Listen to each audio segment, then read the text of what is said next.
हम लोग generation of nerve impulse और कंडक्शन देख लिए थे, generation and conduction of nerve impulse, और दूसरा क्या देखे थे, ट्रांसमिशन देखे थे। ये दोनों टॉपिक में कोई दिक्कत याद है? ये दोनों topic, generation and conduction of nerve impulse और दूसरा क्या है, ट्रांसमिशन। थोड़ा जल्दी से रिकॉल करके बता दोगे? Generation and conduction of nerve impulse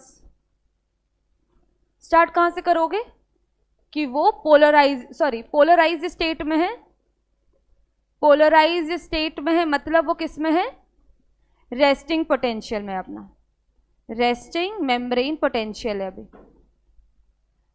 resting membrane potential. क्या क्या क्राइटेरिया होता है इसमें? कल आप लोग कोई नहीं आए थे ना? Very good. क्या होता है रेस्टिंग मेम्ब्रेन पोटेंशियल या पोलराइज स्टेट में?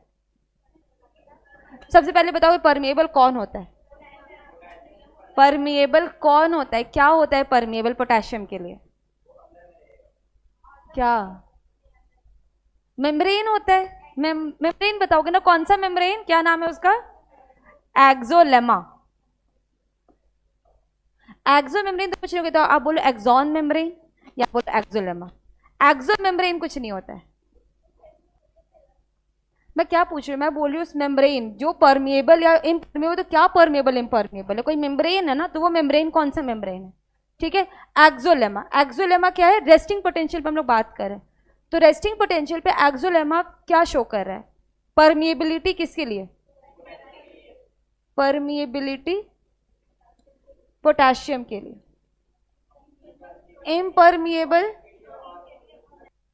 इम्परमिएबिलिटी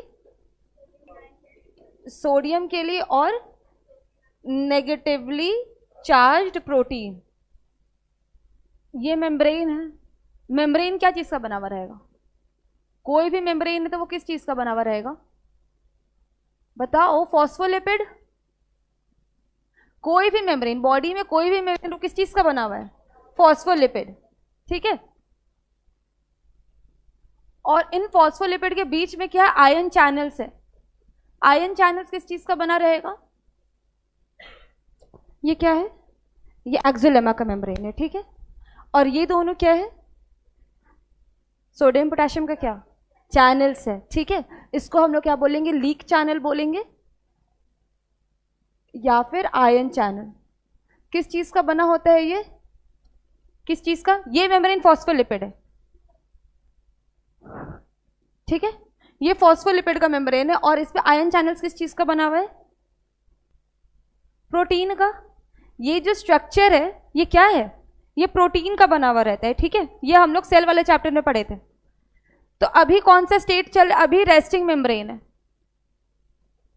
resting membrane potential. Resting membrane potential में क्या हो रहा है? बाहर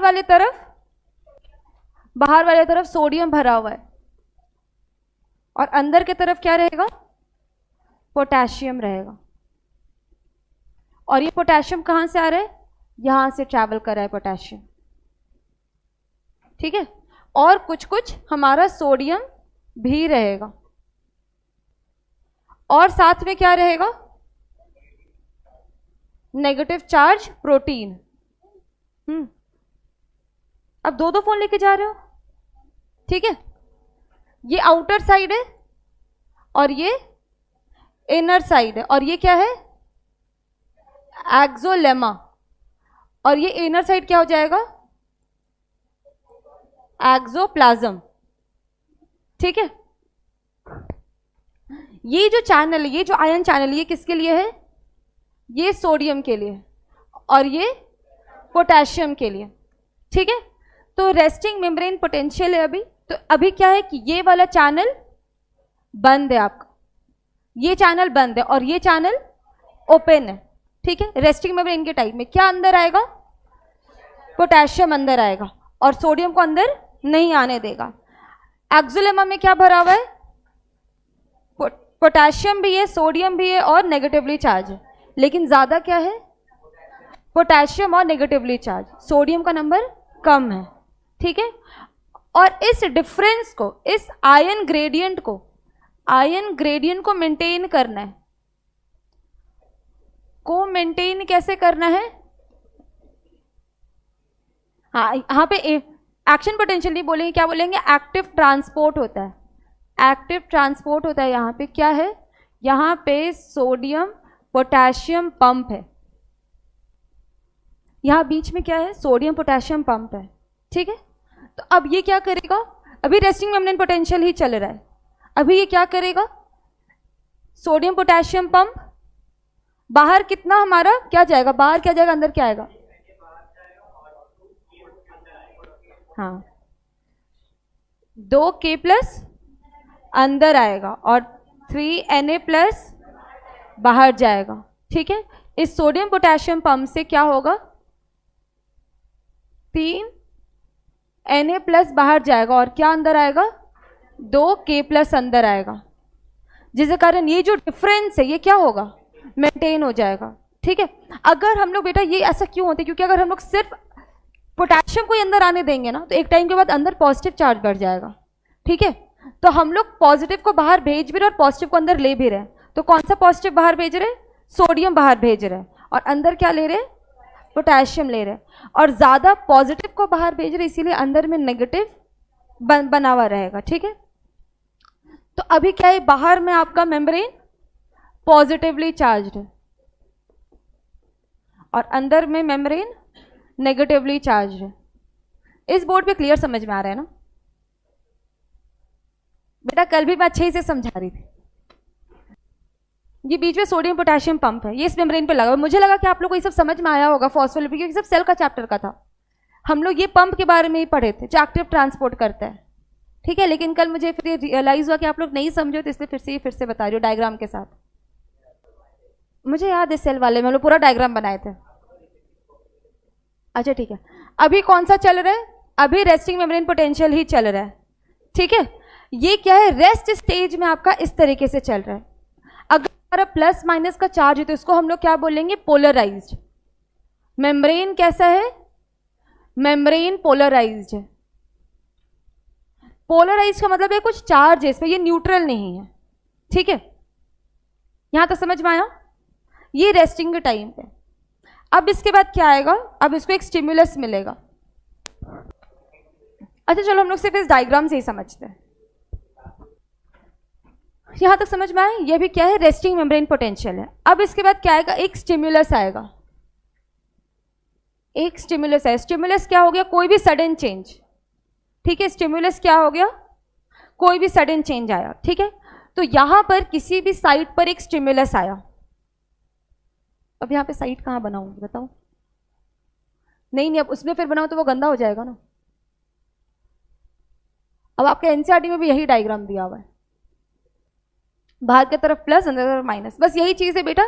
बस मैं इतना ज़्यादा यहाँ पे कॉम्प्लेक्स नहीं बना रही हूँ। ठीक है, अब स्टिमुलस आए, तो स्टिमुलस आने के कारण क्या हुआ? हाँ, कोई भी एक साइड पे स्टिमुलस आया फिर,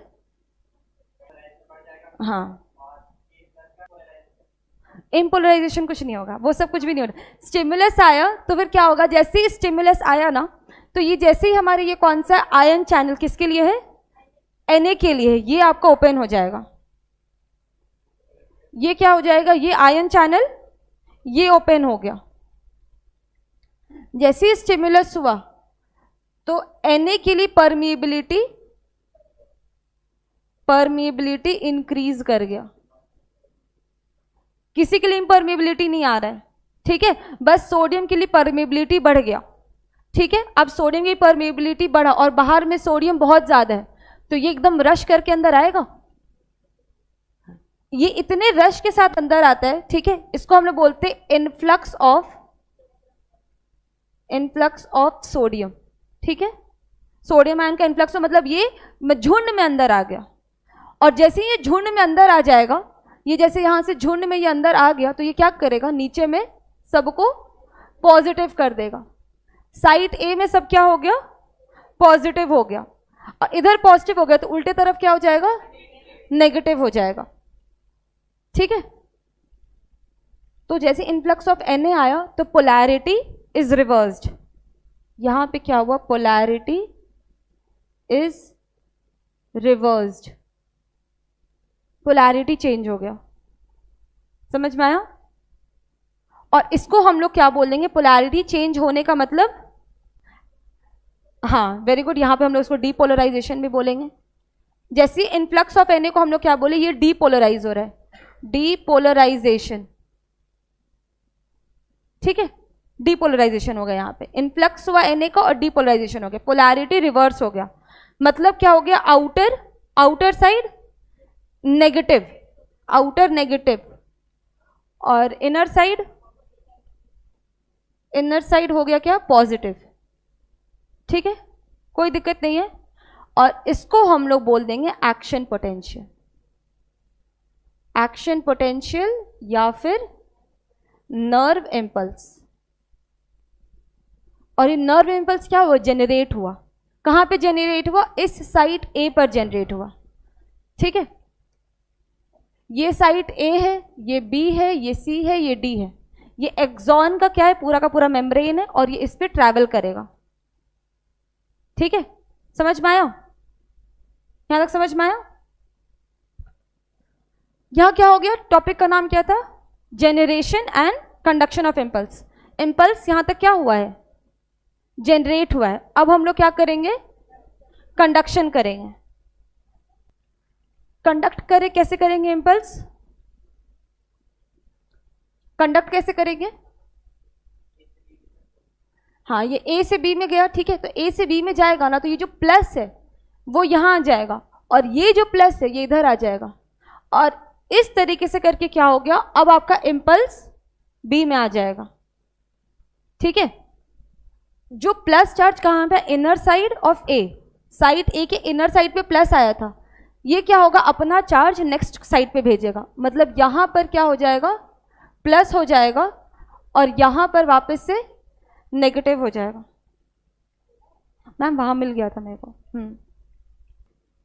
और यहां पे क्या हो गया? वापस से नेगेटिव हो गया। और ऊपर में क्या हो जाएगा? यहां पे प्लस है, यहां पे माइनस है, और ये प्लस इधर आ जाएगा और ये क्या हो जाएगा? प्लस हो जाएगा और इसके बगल में माइनस हो जाएगा। हाँ बता रही हो। ठीक है, ये बस एक सडन चेंज हुआ है। ठीक है, जैसे यहां पे साइड में पहले था ना, यहां पहले क्या था? बाहर में प्लस, अंदर में माइनस। ये आपका क्या? रुको मैं इसको अच्छे से बनाती हूँ। ठीक है, ये साइड ए है, ये साइड बी है। ठीक है, जेनरेट हुआ पहले वाले पे, तो मतलब पोलैरिटी चेंज हो गया। पोलैरिटी चेंज होने का मतलब है कि ये आपका क्या हो गया? नीचे प्लस हो गया और ऊपर माइनस हो गया। हाँ, स्टिमुलस आया, तो स्टिमुलस के आने से क्या हो गया? नीचे की तरफ, अंदर की तरफ चार्ज पॉजिटिव हो गया और बाहर की तरफ नेगेटिव होगा। इसको हम लोग बोलेंगे जेनरेशन। ये क्या हो गया? Generation of impulse. ठीक है, ये जनरेशन ऑफ इम्पल्स हुआ। अब क्या होने वाला है? अब होने वाला है कंडक्शन। कंडक्शन मतलब जहां पे जेनरेट हुआ वो सिर्फ वहां पे नहीं रहेगा, वो ट्रैवल करेगा। ठीक है, और ट्रैवल कैसे होगा? यूनिडायरेक्शनल ट्रैवल करेगा ये। अब ये जो प्लस चार्ज है ये कहां जाएगा? ये साइड बी पर आ जाएगा। मतलब यहां पर सारा पॉजिटिव हो जाएगा और यहां पे क्या हो जाएगा? नेगेटिव हो जाएगा। और ऊपर में भी उल्टा हो जाएगा। यहां पे क्या हो जाएगा? सॉरी, हाँ, यहां पे आपका हो जाएगा नेगेटिव और यहां जो पॉजिटिव था वो क्या हो गया? वो इधर चला गया और ये वापस से पॉजिटिव हो गया। अब क्लियर हो रहा है? ठीक है, यहां पे इरेज करना, कलर चेंज करना इजी है, इसलिए यहां ज्यादा समझ में आ रहा होगा। यूनिडायरेक्शनल आपका क्या हो रहा है? कंडक्शन हो रहा है। आपका क्या हो रहा है? नर्व पूरे बॉडी में फैला हुआ है, उसको काम क्या? उसको खाली अपने डेस्टिनेशन में पहुंचना है। अब वो जिस तरीके से पहुंचे, ठीक है, वो किधर जाएगा? अब आप बताओ बेटा कि इधर इस तरफ आपका क्या होगा? इस तरफ आपका सेल बॉडी होगा और सेल बॉडी के बाहर इधर डेंड्राइट होगा और इधर लास्ट में टर्मिनल होगा। तो जो भी कंडक्शन हुआ वो डेंड्राइट की तरफ जाएगा कि टर्मिनल की तरफ जाएगा? टर्मिनल की तरफ जाएगा। ठीक है, तो यूनिट उसका बस पर्पस यही कि उसको नेक्स्ट को भेजना है। बस किसी तरह डेस्टिनेशन में पहुंचे, तो इसलिए यूनिडायरेक्शनल होता है। ठीक है, अब साइड बी पे इम्पल्स आ गया, इसी तरीके से ये साइड सी डी और पूरे एक्सॉन में जाएगा। ये इम्पल्स कैसे ट्रैवल कर रहा है? इम्पल्स इलेक्ट्रिकली ट्रैवल कर रहा है, ये इलेक्ट्रिकल इम्पल्स है। अब जो पोटेशियम वाला बात हुआ, पोटेशियम की वो बाहर निकल जाता है। पोटेशियम बाहर कब निकलता है? अब ये आपका चार्ज चेंज हो गया। ये चार्ज कैसे चेंज होगा? ये काम ना साथ साथ हो रहा है, इम्पल्स का बाहर जाना और पोटेशियम का बाहर निकलना, ये काम साथ साथ हो रहा है। क्योंकि ये चार्ज चेंज होने के लिए अंदर से पॉजिटिव को हटना होगा। अंदर से पॉजिटिव कैसे हटा? जो आपका K प्लस था अंदर की तरफ, जो K प्लस था अंदर की तरफ, ये K प्लस क्या हो गया? बाहर चला गया। हाँ, जैसे ही ये नेक्स्ट में ट्रैवल हो गया, नेक्स्ट में क्या गया? डीपोलराइजेशन गया। नेक्स्ट में डीपोलराइजेशन गया, मतलब जो इम्पल्स जेनरेट हुआ ना वो गया, वो नेक्स्ट में ट्रैवल करा। ठीक है, समझ में आया?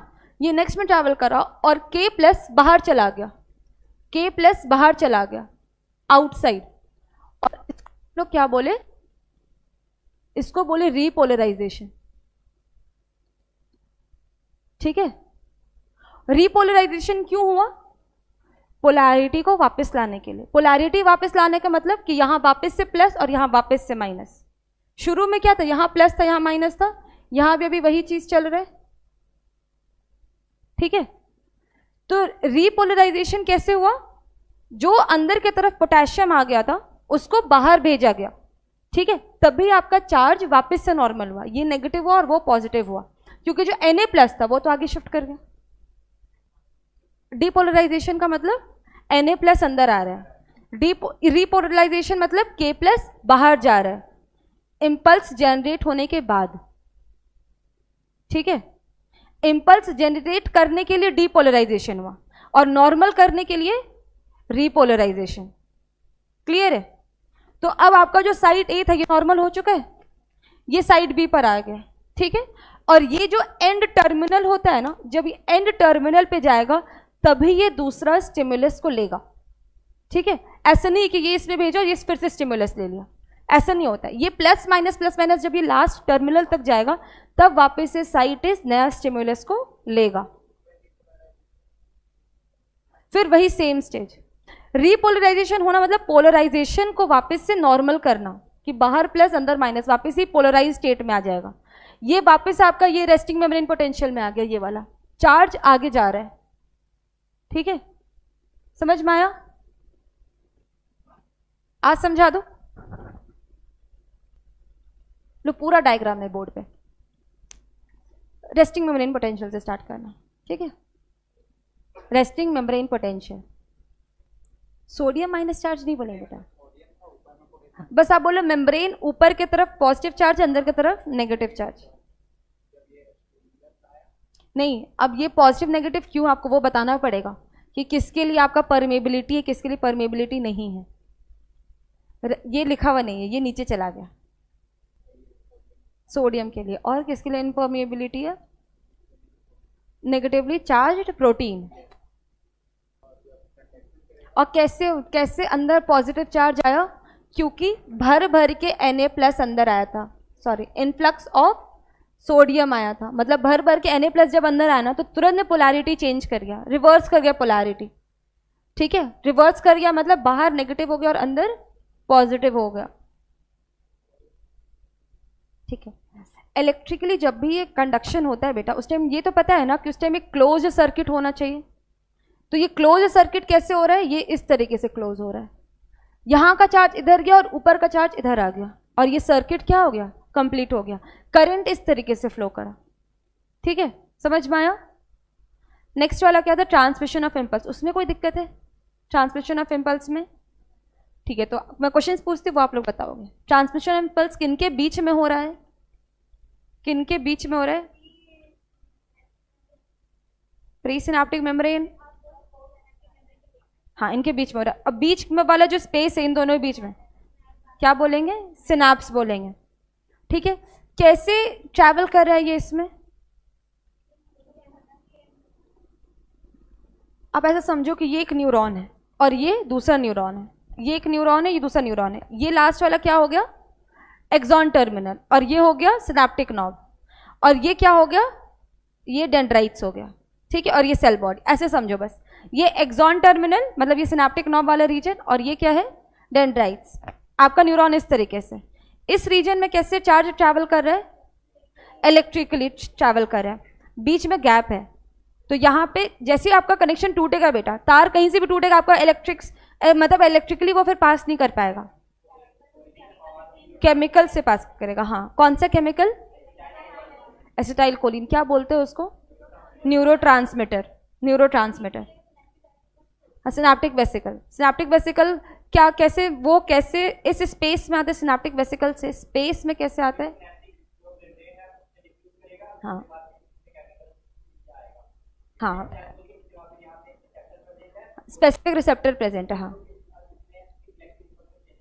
हाँ, फिर अंदर जाके इलेक्ट्रिकल इम्पल्स चेंज हो जाएगा, और यही है आपका क्या, transmission of impulse. Transmission of impulse दो तरीके से होता है, एक इस गैप के थ्रू, इस गैप को हम लोग क्या बोलते हैं, एक और वर्ड था सिनेप्टिक क्लेफ्ट, इस गैप को क्या बोलेंगे, सिनेप्टिक क्लेफ्ट, ठीक है। तो दो तरीके से होता है, एक जिसमें गैप नहीं है, एक इस तरीके से सारे अटैच्ड है। और ये क्या होगा, इसमें क्या केमिकल की जरूरत पड़ेगा, अगर ये ऐसे अटैच्ड है तो इसमें कैसे ट्रैवल करेगा, इलेक्ट्रिकली ट्रैवल करेगा, ठीक है। इसका एग्जाम्पल क्या हो जाएगा, इसका एग्जाम्पल जनरल इनवर्टिब्रेट्स में देखने को मिलता है, ठीक है, इनवर्टिब्रेट्स में। अब इनवर्टिब्रेट्स में सिलेंट्रेटा भी आता है, अर्थवर्म भी आता है, आर्थ्रोपोडा, मोलस्का, इकाइनोडर्माटा, वो सब आता है। फिशेज में भी होता है इलेक्ट्रिकल इम्पल्स। और ह्यूमंस में क्या देखने को ज़्यादा मिलता है, केमिकल इम्पल्स। वो केमिकल कौन सा है, एसिटाइल कोलिन। यहाँ तक कोई दिक्कत। अब आते सेंट्रल न्यूरल सिस्टम पे। आप लोग देखे थे डायग्राम, उसमें मैं ब्रेन का डायग्राम बना के भेजी थी। अभी मैं कोशिश करती हूँ कि बोर्ड पे वैसे ही बने, तब तो कोई नहीं देखा था वो डायग्राम, कोई नहीं देखा था, मैं ये पूछ रही हूँ। और ये डायग्राम आप लोग सब बनाओगे बेटा, देखो ना, इस तरीके से शुरू करना है, बस ये पोर्शन बना लो, फिर टफ नहीं है। देखो, हाँ वो ट्री लाइक स्ट्रक्चर ही होता है। ये क्या है, ये सेरिबेलम है, हो गया, बस ऐसे ही बनेगा ब्रेन, ठीक है। बस ये इजी लगा बनाने में, बस पहले ये बीच वाला पोर्शन बना देना, उसके बाद फिर इस पे छत लगा देना, ठीक है। और ये छत से शुरू करोगे ना तो फिर ये बनाना थोड़ा टफ हो जाता है। और बस इसको थोड़ा कॉन्वोलेटेड दिखा दो, बस इतना ही बनाना है, बस इसको थोड़ा अच्छे से बना देते हैं। लोब्स और उसका फंक्शन याद है, लोब्स और उसका फंक्शन लग रहा है ब्रेन जैसा, नहीं लग रहा है, ये थोड़ा गोल बन गया, ये थोड़ा गोल जैसा स्ट्रक्चर हो गया है, ये वैसे ट्री ही जैसा वो स्ट्रक्चर है। अच्छा, ये ट्री बन गया है, अच्छा ठीक है, कोई बात नहीं, हम लोग इसी ब्रेन से काम चलाएंगे, हम लोग इसी ब्रेन से काम चलाएंगे। अब क्या सीधा करना है, अब मैं कुछ नहीं करने वाली, हो गया, यही इसी से सीखने वाले हैं हम लोग। कोई दिक्कत है इस ब्रेन से कुछ सीखने में, ठीक है। अब आप लोग मुझे बताओगे सेरिब्रम कहाँ पे, वो सेरिबेलम है, ये पूरा क्या है, सेरिब्रम। यहाँ पे क्या है, थैलेमस, और इसके नीचे हाइपोथैलेमस, ठीक है। ये ना कुछ ज़्यादा ही, रुको, थोड़ा अजीब टाइप का डायग्राम बन गया है। अब थोड़ा ये नॉर्मल लग रहा है, मुझे लगता है वो थोड़ा गुब्बारा जैसा बन गया था, ठीक है, रहने दो, इसी से सीखेंगे हम। थैलेमस, हाइपोथैलेमस, पुराना वाला ठीक था, हाँ चपटा हो गया है ब्रेन, ठीक है। सेरिब्रम, थैलेमस, हाइपोथैलेमस, ये क्या है, ये फोर ब्रेन का पार्ट है, फोर ब्रेन है, ठीक है। ये सेरिब्रम, थैलेमस, हाइपोथैलेमस, ये फोर ब्रेन का पार्ट है, ठीक है। ये आपका क्या हो जाता है, ये हो जाता है मिड ब्रेन। मिड ब्रेन के लिए कोई स्पेसिफिक लोकेशन नहीं दिया हुआ है, ठीक है। मिड ब्रेन में क्या होता है, खाली आपका ऑडिटरी और विजुअल, आपका क्या होता है, प्रोसेसिंग होता है, ऑडिटरी और विजुअल प्रोसेसिंग होता है बस, ठीक है। यहाँ पे बेटा आपका हाइपोथैलेमस है, हाइपोथैलेमस से कुछ रिलेट करो कि हाइपोथैलेमस सिक्रीट करता है, और जो हार्मोन्स वो सिक्रीट करता है वो किसको देता है, पिट्यूटरी ग्लैंड को देता है। तो ये है ना, ये पिट्यूटरी ग्लैंड है, यहाँ पे है ये पिट्यूटरी ग्लैंड, ये देखो, ये हाइपोथैलेमस का रीजन है, और इसके आगे ये पिट्यूटरी ग्लैंड है। यहाँ पे नेमिंग नहीं करना है, लेकिन कर देते पिट्यूटरी ग्लैंड, ठीक है। हाइपोथैलेमस को कनेक्टिंग बोला जाता है किसके लिए? न्यूरल सिस्टम और एंडोक्राइन सिस्टम के लिए, ठीक है, क्योंकि हाइपोथैलेमस के पास कुछ सिक्रीटरी सेल्स भी है जो कुछ हार्मोन्स को सिक्रीट करता है। ये थैली जैसा दिख रहा है, पिट्यूटरी ग्लैंड है, और ये कहाँ होता है? हाइपोथैलेमस के जस्ट नीचे होता है, ठीक है। फिर यहाँ पर क्या है? पॉन्स, इसके नीचे मेड्यूला, और ये क्या है? सेरिबेलम, और ये क्या करता है? ये हाइंड ब्रेन का पार्ट है, ये हाइंड ब्रेन का पार्ट है, ठीक है। इसके बाद कुछ नर्व फाइबर्स है जो राइट हेमिस्फेयर और लेफ्ट हेमिस्फेयर को कनेक्ट करता है, उसका नाम क्या है? Corpus callosum. ये क्या है? कॉर्पस कैलोसम, ठीक है। और यहाँ पे मिड ब्रेन से नीचे जा रहा है, यहाँ पर एक हमारा डक्ट है जिसको हम लोग क्या बोले? क्या है? सेरिब्रल एक्विडक्ट, हाँ, सेरिब्रल एक्विडक्ट, सेरिब्रल एक्विडक्ट, ठीक है। बस यही आपका पूरा स्ट्रक्चर, और कुछ छूट रहा है? स्पाइनल कॉर्ड पढ़ना नहीं है, सेरिब्रल हेमिस्फीयर, ठीक है। ये जो नीचे का पोर्शन है हाइंड ब्रेन के बाद नीचे, ये कहाँ आ जाएगा? Spinal cord. स्पाइनल कॉर्ड हट गया सिलेबस से, मतलब ठीक है नेमिंग दिया हुआ है, लेकिन मैं हाइंड ब्रेन के बाद स्पाइनल कॉर्ड था बेटा, वो पूरा सिलेबस हट चुका है आपका, हाइंड ब्रेन लास्ट तक पढ़ना है, ठीक है। और एक दिया हुआ है सेरिब्रल हेमिस्फीयर, वो क्या है कि ये जो सेरिब्रम है ना, इसको अगर बीच से कट किया जाए लॉन्गिट्यूडनली तो 2 सेरिब्रल हेमिस्फीयर दिखेगा। तो ये पूरा रीजन जिसको मैं येलो से बनाई हूँ वो क्या है? सेरिब्रल हेमिस्फीयर, ठीक है। और 2 सेरिब्रल हेमिस्फीयर को कौन कनेक्ट करता है? कॉर्पस कैलोसम, जो सेंटर में है, ठीक है। यहाँ तक स्ट्रक्चर। यहाँ पे क्या क्या होता है? 4 ब्रेन में हमारा क्या पार्ट्स होता है? एक होता है सेरिब्रम और एक थैलेमस और हाइपोथैलेमस, ठीक है। थैलेमस और हाइपोथैलेमस को बोला जाता है डायनसेफेलॉन, डायनसेफेलॉन, इनको दोनों को साथ में मिला के डायनसेफेलॉन बोला जाता है, ठीक है। देखो बीच में होता है थैलेमस, थैलेमस के नीचे थैलेमस, थैलेमस के नीचे हाइपोथैलेमस, थैलेमस के ऊपर होता है एपिथैलेमस, ठीक है, ये तो पता है। जो ऊपर में है हम लोग ओवरी में ही पढ़े थे, जो सुपीरियर ओवरी तो हाइपोगाइनस, ठीक है, जो इंफीरियर ओवरी एपिगाइनस, इसमें उल्टा है कि जो ऊपर की तरफ है वो क्या हो जाएगा? एपिथैलेमस, एपिथैलेमस, फिर थैलेमस और हाइपोथैलेमस, याद रहेगा ना? थैलेमस, थैलेमस के नीचे हाइपोथैलेमस, थैलेमस के ऊपर एपिथैलेमस। लेकिन एपिथैलेमस को नॉन नर्वस पार्ट कहा जाता है, नॉन नर्वस पार्ट कहा जाता है क्योंकि एपिथैलेमस ना जो लास्ट वाला ब्रेन का मेम्ब्रेन है, कौन सा मेम्ब्रेन है? पिया मैटर, वो उसके साथ फ्यूज कर जाता है, ठीक है। ये दिया हुआ नहीं है बुक में, बस वो कर जाता है इसलिए इसको नॉन नर्वस पार्ट बोला जाता है, ठीक है। बस याद रखना है बेटा कि थैलेमस, थैलेमस के ऊपर एपिथैलेमस होगा, थैलेमस के नीचे हाइपोथैलेमस, हाँ, नहीं तो वो डैमेज नहीं होगा ना, वो आपका मर्ज कर गया पिया मैटर के साथ। हाँ, इसका ये 3 पार्ट है, थैलेमस के ऊपर एपिथैलेमस देखने को मिलता है, ठीक है, एपिथैलेमस मिलता है देखने को, ठीक है। डायनसेफेलॉन, डायनसेफेलॉन, डायनसेफेलॉन, ठीक है। क्या थैलेमस और हाइपोथैलेमस को मिला के बोला जाता है क्या? डायनसेफेलॉन। मतलब सेरिब्रम और डायनसेफेलॉन किसका पार्ट है? 4 ब्रेन का पार्ट है, क्लियर है, ठीक है। अब सीएनएस से ही स्टार्ट करते हैं, ये तो पहले हम लोग ब्रेन का डायग्राम बना लिए, सीएनएस से स्टार्ट करते हैं। तो सीएनएस में हमारा 2 कंपोनेंट आते हैं, क्या क्या? ब्रेन और स्पाइनल कॉर्ड। 4 ब्रेन यही होता है, और फ्रंटल लोब यही। अच्छा, मैं 4 लोब बताई थी कल, 4 लोब बताई थी, हाँ। 4 लोब को हम लोग इस तरीके से एक बंद मुट्ठी की तरह हम लोग कंपेयर करते हैं, ठीक है। तो ये जो फिंगर्स वाला पार्ट है ये हो जाएगा फ्रंटल, ये हो जाएगा फ्रंटल। जो फिंगर्स वाला पार्ट है ये हो जाएगा फ्रंटल। ये जो बैक वाला रीजन है पैराइटल, वेरी गुड, ये बैक वाला रीजन पैराइटल, थंब वाला रीजन टेम्पोरल, और ये रिस्ट वाला रीजन ऑसिपिटल, ठीक है। ये 4 याद रहेगा, ये 4 लोब है, ये ब्रेन का 4 लोब है, और ये क्या करते हैं? डिफरेंट डिफरेंट फंक्शनिंग शो करते हैं, ठीक है। तो वापस इसमें आते हैं हम लोग कि सीएनएस का 2 कंपोनेंट है, क्या क्या? ब्रेन और स्पाइनल कॉर्ड, ठीक है।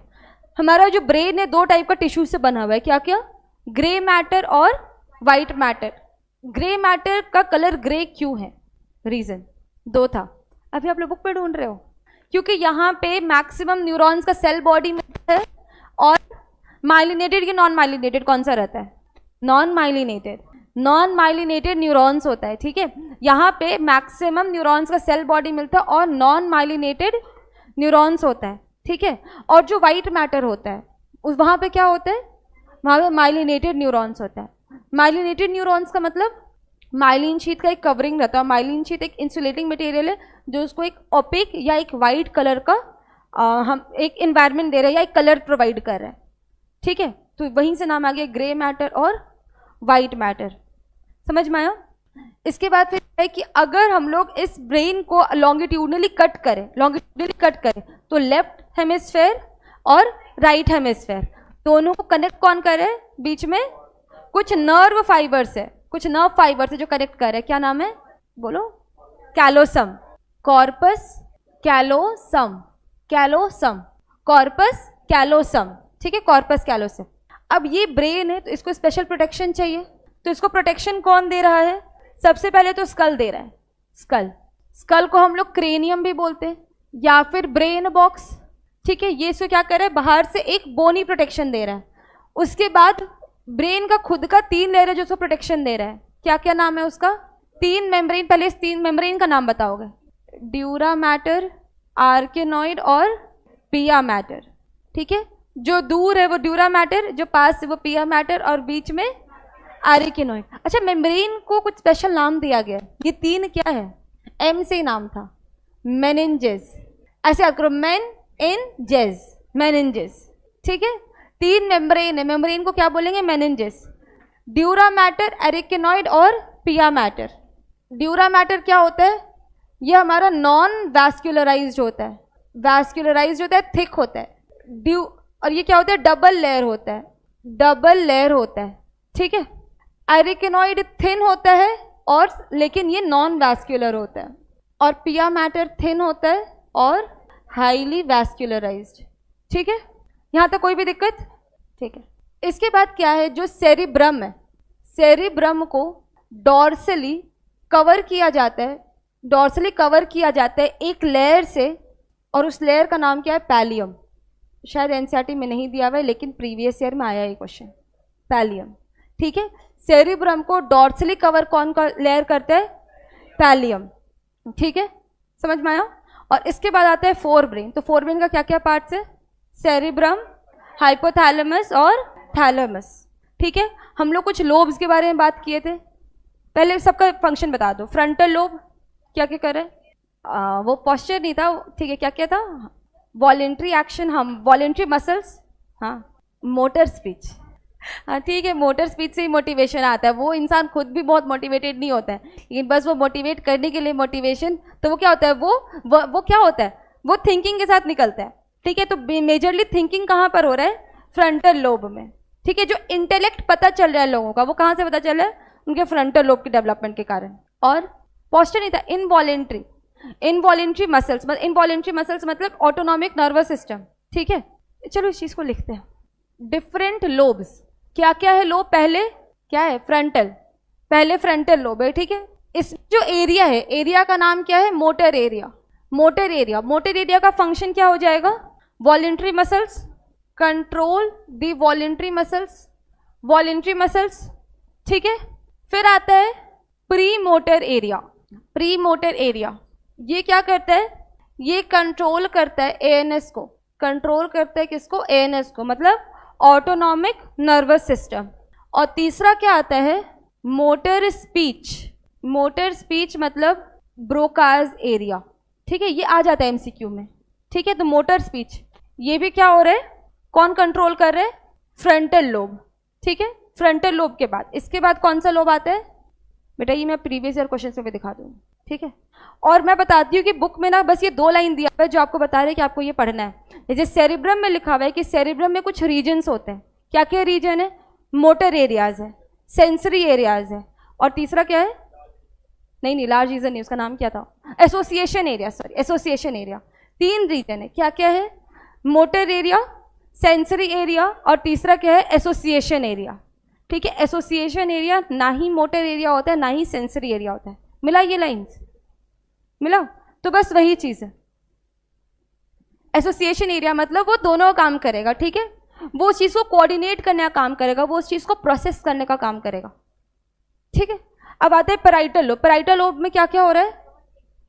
टेस्ट। ठीक है, गस्टैटरी एरिया का नाम क्या है? गस्टैटरी एरिया किस चीज के लिए? टेस्ट के लिए। और क्या है? हाँ, सेंसरी स्पीच एरिया है, तो ये आपका आ जाएगा सेंसरी स्पीच एरिया। तो ये भी क्या है? स्पीच के लिए है। और क्या है बेटा, ये ना मैं इस तरीके से बताई थी कि सबको याद होना चाहिए था, सिर्फ एक ही आंसर कर रही है, मैं सब याद करवाई थी ये चीज कल क्लास में। और तीसरा क्या है, सोमास्थेटिक एरिया। सोमास्थेटिक एरिया, तो सोमास्थेटिक एरिया ये सेंसेशन को फील करता है।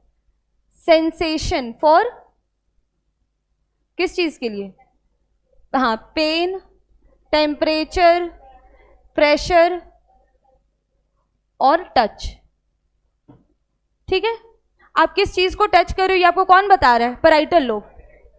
ठीक है, फिर तीसरा temporal. Temporal lobe, temporal lobe क्या था, हाँ, अंडरस्टैंडिंग स्पीच था। व्रिंकल्स एरिया कहते हैं, वर्निकी। वर्निकी एरिया ये किस चीज के लिए, अंडरस्टैंडिंग स्पीच। और क्या था, स्मेल। ठीक है, ऑल्फैक्टरी एरिया ये किस चीज के लिए, स्मेल के लिए। और ऑडिटरी एरिया ये हियरिंग के लिए। ठीक है, समझ में आ गया। बस एक लास्ट, ऑसिपिटल यहाँ पे होता है विजुअल एरिया, और ये क्या करता है, सेंसेशन ऑफ लाइट। और बेटा ये सारे लोब्स ना भले एनसीईआरटी में डायरेक्ट नहीं दिया हुआ है, लेकिन इंपॉर्टेंट और क्वेश्चंस आता है इससे। ठीक है, और क्वेश्चंस कैसे आता है वो मैं बताती हूँ, ये नोट्स में दिया हुआ है, इसी तरीके से दिया हुआ है। खींच लो, ब्रोकाज, BROCA', फिर से लिख देती हूँ। ठीक है, अब जो दिया हुआ है कि सेरेब्रम में कुछ मोटर एरियाज हैं। ठीक है, अब मैं पूछती हूँ कि मोटर एरियाज कौन सा लोब फंक्शन दिखा रहा है, मोटर फंक्शंस कौन से एरिया दिखा रहा है, मोटर फंक्शंस फ्रंटल एरिया। समझ में आ रहा है, मोटर फंक्शन कौन दिखा रहा है, फ्रंटल एरिया। इसके बाद फिर sensory function, sensory function parietal area. ठीक है, और एसोसिएशन एरिया जो है वो क्या है, टेम्पोरल और ऑसिपिटल एरिया। ठीक है, बस यही चीज है, और ये डायरेक्टली पूछ देता है। ठीक है, कि जो वॉलेंट्री मसल्स को कंट्रोल कर रहे थे, ये कौन से एरिया कंट्रोल कर रहा है, फ्रंटल एरिया कंट्रोल कर रहा है। ठीक है, तो ये याद हो गया, नहीं याद हुआ है, अच्छा हाँ, सॉरी भूल गई। अब क्या है कि इन दोनों के बीच में स्पेस है और इन दोनों के बीच में भी स्पेस है। ठीक है, इनके बीच में जो स्पेस है उसको क्या बोला गया, सब ड्यूरल स्पेस बताई थी। और इन दोनों के बीच में जो स्पेस है, सब एराकिनॉइड स्पेस, हाँ, CSF, ये फ्लूइड है। फ्लूइड का नाम cerebro spinal fluid, cerebro spinal fluid, शायद नहीं होगा तब, बस एक सेकेंड बेटा। अब ये जो डायग्राम है, ठीक है, अब एनसीईआरटी में ये भी चीज मेंशन नहीं, लेकिन यहाँ पे आपको नाम एक दे दिया, सेरिब्रल एक्विडक्ट। अब ये सेरिब्रल एक्विडक्ट है क्या, ठीक है, तो ये जो ब्रेन है ना, इसमें टोटल 4 वेंट्रिकल है। वेंट्रिकल मतलब समझो खाली स्पेस है, 4 वेंट्रिकल है। और वो 4 वेंट्रिकल में क्या हो रहा है कि वो जो हमारा सेरिब्रो स्पाइनल फ्लूइड है वो इसमें आपका फ्लोट कर रहा है, वो 4 वेंट्रिकल में। ठीक है, तो ये जो आपका सेरिब्रल एक्विडक्ट है ये कनेक्ट करता है 3rd एंड 4th वेंट्रिकल को। देखो मैं डायग्राम में नीचे में लिखी हूँ, सेरिब्रल एक्विडक्ट, इसका फंक्शन क्या है कि 3rd और 4th वेंट्रिकल को कनेक्ट करता है। एक्विडक्ट है, डक्ट है मतलब एक पैसेज है, तो ये फ्लूइड को 3rd वेंट्रिकल से 4th वेंट्रिकल में ले जा रहा है। ठीक है, ब्रेन का वेंट्रिकल और हार्ट के वेंट्रिकल में डिफरेंस है। ब्रेन के वेंट्रिकल में CSF फ्लूइड है बस प्रेजेंट, CSF फ्लूइड प्रेजेंट है। और यहाँ जो सेरिब्रल एक्विडक्ट है ये क्या कर रहा है, फ्लूइड को 3rd वेंट्रिकल से 4th वेंट्रिकल में ले जा रहा है। हाँ, वो इसमें मेंशन नहीं है, वो वेंट्रिकल्स के बारे में नहीं जाना है, बस सेरिब्रल एक्विडक्ट लिखा हुआ है इसलिए तो उसका मतलब समझ जाओ। ये पेज इतना पूरा में सेरिब्रम कंप्लीट होता है। जो भी येलो कलर से बनाई थी ना डायग्राम में, येलो कलर का पार्ट वो पूरा क्या था, सेरिब्रल हेमिस्फेयर का पार्ट था। और सेरिब्रल हेमिस्फेयर में आपका ये 4 लोब आता है। ये क्या, different lobes of cerebral hemisphere. Cerebral hemisphere का ये 4 डिफरेंट लोब्स है। जो येलो कलर से मैं डायग्राम बनाई थी सेरिब्रल हेमिस्फेयर का, वो ये है। अब ये डायग्राम में आपका फ्रंट में आपका ये रीजन दिख तो रहा है, लेकिन ये कब दिखेगा, जब आप इसको आगे से कट करोगे। और अगर कट नहीं किया जा रहा है ब्रेन को, तो इस चारों तरफ से भी आपको सेरिब्रम का ही रीजन दिखेगा। ठीक है, उसी में हम लोग लोब्स वगैरह देखेंगे। मतलब ये आगे की तरफ क्या है, यहाँ पर कट किया हुआ, लेकिन यहाँ पे कौन सा लोब होगा, टेम्पोरल।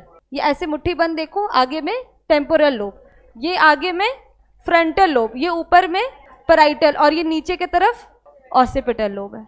ये बंद मुट्ठी की तरह देखो, ठीक है, 4 लोब है, आगे में फ्रंटल, ये ऊपर में पैराइटल, ये जो अंगूठा है नहीं टेम्पोरल, टेम्पोरल और ऑसिपिटल। और थोड़ा बोन याद कर लो तो ऑसिपिटल लोब एक था और इस पे 2 कॉन्डाइल था, और इसे कौन अटैच करता है, हाँ एटलस C1। अब ये हमारा वर्टिब्रल कॉलम है और ये ऑसिपिटल से अटैच किया हुआ है, तो कहाँ पे अटैच किया हुआ है, C1, हाँ ऑसिपिटल कॉन्डाइल पे, 2 ऑसिपिटल कॉन्डाइल प्रेजेंट है। हमारा C1 जो क्या है एटलस है, वो ऑसिपिटल कॉन्डाइल से जाके अटैच किया हुआ है। एटलस और एक्सिस के बीच में जो जॉइंट है वो बताओगे, एटलस और एक्सिस के बीच का जॉइंट बताओगे, एटलस और हाँ पाइवट जॉइंट। सब लोग भूल गए ना यहाँ तक, ठीक है। अब इस बार आते हैं थैलेमस पे। सेरिब्रम में यही सब जानना है। सेरिब्रम में कुछ रीजन है, मोटर रीजन है, सेंसरी रीजन है और एसोसिएशन एरिया। एसोसिएशन एरिया किस चीज़ के लिए है, वो मेमोरी के लिए और कम्युनिकेशन वगैरह के लिए। मतलब वो क्या करते हैं, 2-3 के एसोसिएशन के साथ बनता है, ठीक है। डायरेक्टली देखो कोई कम्युनिकेशन के लिए कोई एरिया नहीं है, कोई कम्युनिकेशन के लिए नहीं है, लेकिन 2-3 चीज़ को साथ में मिला, जैसे स्पीच को मिला देंगे, अंडरस्टैंडिंग स्पीच, हियरिंग, सबको साथ में मिला करके क्या बोल सकते हैं, एसोसिएशन एरिया, ठीक है। आगे बढ़े, इसमें क्या लिखना है, ये नोट्स में दिया हुआ है। अब आते हैं थैलेमस पे। थैलेमस क्या होता है, ये एक ऐसा रीजन है जिसको चारों तरफ से कौन कवर कर दिया है, सेरिब्रम। ये एक ऐसा रीजन है जिसको चारों तरफ से सेरिब्रम कवर कर दिया, रीजन कवर्ड बाय सेरिब्रम, ठीक है। मेजरली यहाँ पर क्या है, मेजरली यहाँ पे ग्रे मैटर है, मेजरली यहाँ पे क्या है, ग्रे मैटर है। और यहाँ पे फंक्शन क्या है, रोल क्या है इसका, motor signalling and sensory signalling, motor signalling और सेंसरी सिग्नलिंग, बस इतना ही है, ठीक है। फिर आते हैं हम लोग हाइपोथैलेमस, ठीक है। हाइपोथैलेमस कहाँ पे प्रेजेंट है, present at the lower side of the thalamus, ठीक है।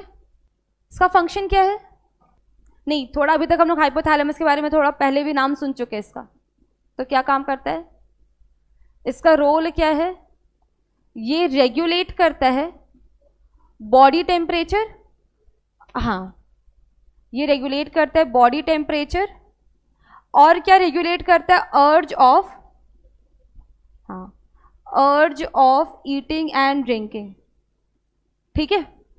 हाइपोथैलेमस का रोल क्या हो गया, रेगुलेट करता है बॉडी टेम्परेचर को, और दूसरा क्या, अर्ज ऑफ ईटिंग एंड ड्रिंकिंग, ये भी कौन स्टिमुलेट करता है, हाइपोथैलेमस, ठीक है। समझ में आया, तो आपको याद नहीं रहेगा, 4 ब्रेन तो आपका यहीं से शुरू हो गया था, ये भी आपका 4 ब्रेन का ही पार्ट है। अच्छा ठीक है, लिख देते हैं, largest part of the brain, sensory area में क्या हो जाएगा, ठीक है। या इसको थोड़ा इनलार्ज कर दूं, कहाँ पे थैलेमस कटा है, मुझे नहीं समझ में आ रहा। अच्छा कोई बात नहीं, क्या हो गया, लास्ट में अर्ज ऑफ ईटिंग एंड ड्रिंकिंग, जो भूख और प्यास लगता है ना, तो वो कौन बता रहा है, मैं वो स्टिमुलेट कौन कर रहा है, हाइपोथैलेमस, ठीक है। ये जो दिया हुआ था motor area, sensory area, association area, ये कौन सा लोब रेगुलेट करे वो पता चल रहा है, क्योंकि क्वेश्चन आपका ये नहीं आता है, क्वेश्चन आता है वॉलेंट्री मसल्स कौन सा लोब रेगुलेट कर रहा है, मेजरली कौन सा लोब रिस्पॉन्सिबल है, हाँ फ्रंटल लोब, ठीक है। अब इस बार आता है हाइपोथैलेमस पे, lower side of the thalamus present है, regulate body temperature, urge of eating and drinking, और ये क्या करता है बेटा, also secrete hormones, also secrete hormones. अभी तक बाकी जितना भी हम लोग ब्रेन का पार्ट देखे उसमें से कोई हार्मोन सिक्रीट नहीं कर रहा है, लेकिन हाइपोथैलेमस हार्मोन सिक्रीट करता है। इसीलिए क्यों, क्योंकि इसके पास क्या है, न्यूरो सिक्रीटरी सेल्स है, neuro secretory cells are present, ठीक है। और इन हॉर्मोन्स को क्या बोला जाता है, हाइपोथैलेमिक हॉर्मोन्स, ठीक है। हाइपोथैलेमस ये क्या करता है, कनेक्ट करता है न्यूरल सिस्टम विथ, किससे कनेक्ट करता है न्यूरल सिस्टम को, जो हार्मोन सिक्रीट कौन सा सिस्टम करता है? Endocrine system. हाँ, कनेक्ट क्या करता है न्यूरल सिस्टम को? एंडोक्राइन सिस्टम, ठीक है, एंडोक्राइन सिस्टम से कनेक्ट करता है। कौन कनेक्ट करता है? हाइपोथैलेमस, ठीक है। और जिससे कनेक्ट करता है ना, जिस एक्सिस, उसको हम लोग कहते हैं hypothalamus, hypothalamus hypophyseal axis. Forebrain complete हो रहा है, ये कलर दिख रहा है ना, हाइपोथैलेमस हाइपोफाइसियल एक्सिस। कल, आज तो नहीं हो पाएगा, सिर्फ 10 मिनट बाकी है, कल छुट्टी है। और अगर एक दिन और खिंचाएगा ना तो 15 से 20 मिनट का ही बस टॉपिक बच रहा है, क्योंकि आप देखो मिड ब्रेन और हाइंड ब्रेन कितना है। हाँ, केमिकल कंट्रोल एंड कोऑर्डिनेशन, और पीछे 2 चैप्टर, बस थोड़ा सा और दिया हुआ। मेन आपका फोर ब्रेन के बारे में दिया हुआ था, ठीक है। वो पूरा रीजन आपका क्या है? सेरिब्रम है। तो जो आपका कॉन्वुलेटेड दिख रहा है ना बेटा, ये जो पूरा रीजन जो दिख रहा है, ये पूरा रीजन, ये पूरा आपका सेरिब्रम है। और इधर अंदर की तरफ आपका क्या है? बाकी सारा पार्ट्स है, ठीक है। और इसीलिए जब ब्रेन को हम लोग बीच से डिवाइड करते हैं लॉन्गिट्यूडनली, तो लेफ्ट सेरिब्रल हेमिस्फेयर और राइट सेरिब्रल हेमिस्फेयर आता है, ठीक है। अच्छा, ये आप लोग को पता है कि हम लोग अगर लेफ्ट हैंड से लिखते हैं तो हमारा राइट साइड काम करता है, और राइट हैंड से लिखते हो लेफ्ट साइड काम करता है। और जो दोनों हाथ से लिखते हैं, ये भी है, और जो दोनों हाथ से लिखते हैं उनका ब्रेन बहुत ज्यादा डेवलप्ड रहता है, ठीक है। जो दोनों हाथ से लिखते हैं ना, उनका ब्रेन ज्यादा डेवलप्ड होता है। और रिसर्च ये भी कहता है कि जो लेफ्ट हैंडर्स होते हैं, जो नहीं बोलो क्या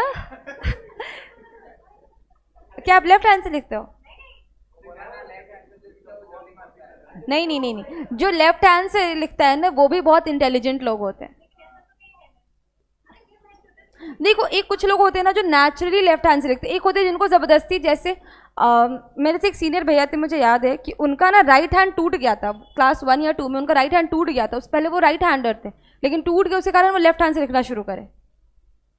लेकिन जिनका लेफ्ट हैंड ज्यादा फंक्शनल, कोई भी चीज पकड़े तो लेफ्ट हैंड से पकड़े, तो उनका क्या, right side of the brain ज्यादा डेवलप्ड है, और उनको ज्यादा मेमोरी उनको रहता है, ठीक है। क्या हो गया? आप बस ऐसा समझो बेटा कि जो आपका left side of the brain है वो आपका बहुत कंजेस्टेड एरिया, उसको बहुत याद रखना पड़ता है। और जो राइट साइड है, वहां पे क्या है कि भीड़ भाड़ कम है, वहां पे पिक्टोरल इमेजिनेशन वगैरह ज्यादा है, ठीक है। तो जो लेफ्ट हैंडर्स होते हैं, उनका राइट साइड ज्यादा फंक्शनल है, और इसीलिए उनको ज्यादा याद रहता है। और अगर जो दोनों हाथ से लिखते हैं, उनका ब्रेन बहुत डेवलप्ड रहता है। और ये फैक्ट, और ये सही बात है। हाँ, ये नहीं कि अब आप लोग शुरू कर दो लेफ्ट हैंड से लिखना। यहां तक समझ में आ गया? क्या हो गया? क्योंकि मुझे लगता है आप लोगों को क्वेश्चन का आंसर्स ही नहीं है मेरे पास। अगर ऐसा नहीं हुआ तो, अगर हम लोग केमिकल डालना भूल गए तो, मतलब डॉक्टर्स बने केमिकल डालना थोड़ी भूलोगे। अच्छा, तो अब आप लोग के दिमाग में ऐसे क्वेश्चन आएंगे, जैसे मैं बोली कि क्या था, एंटी हेपरिन डालने, अगर नहीं डाले भूल गए तो ऐसा क्वेश्चंस बायो वालों को नहीं करना चाहिए। तो वो एक्सपेरिमेंट करके याद आएगा, ठीक है। वो गलती से इंसान सीखेगा, फिर उस टाइप का जो लोग भूलते हैं ना, वो फिर गलती से सीखते हैं, ठीक है। अब पता नहीं जिनका हाथ नहीं होता उनका मेंटल डेवलपमेंट कितना होता है, लेकिन होता ही है मेंटल डेवलपमेंट।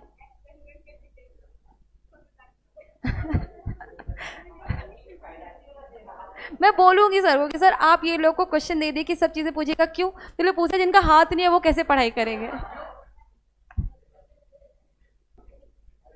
नहीं नहीं, मिड ब्रेन पे नहीं आ रहे, बस एक छोटा सा टॉपिक बच रहा है, लिम्बिक सिस्टम। लिम्बिक सिस्टम क्या होता है? लिम्बिक सिस्टम सेरिब्रम का जो लोअर पार्ट है, ठीक है, सेरिब्रम का या फोर ब्रेन का जो लोअर पार्ट है, ठीक है, और उनके साथ हिपोकैम्पस, एक सेकेंड लिख देती हूँ, lower part of cerebrum, lower part of forebrain, lower part of forebrain, इसमें हमारा थैलेमस और हाइपोथैलेमस भी आएगा, थैलेमस और hypothalamus. Lower part of forebrain जो थैलेमस और हाइपोथैलेमस है, and some complex structure, and some complex structure like hippocampus and amygdala. हाँ, amygdala, ठीक है. तो some complex structures like hippocampus and amygdala, ये मिलकर के क्या बनता है? Limbic system. ठीक है, मतलब लोअर पार्ट ऑफ फोरब्रेन, मतलब थैलेमस, हाइपोथैलेमस और कुछ कॉम्प्लेक्स स्ट्रक्चर मिलकर के क्या बन रहा है? Limbic system. और लिम्बिक सिस्टम क्या कोऑर्डिनेट कर रहा है या क्या रेगुलेट कर रहा है? Sexual behaviour, emotional behaviour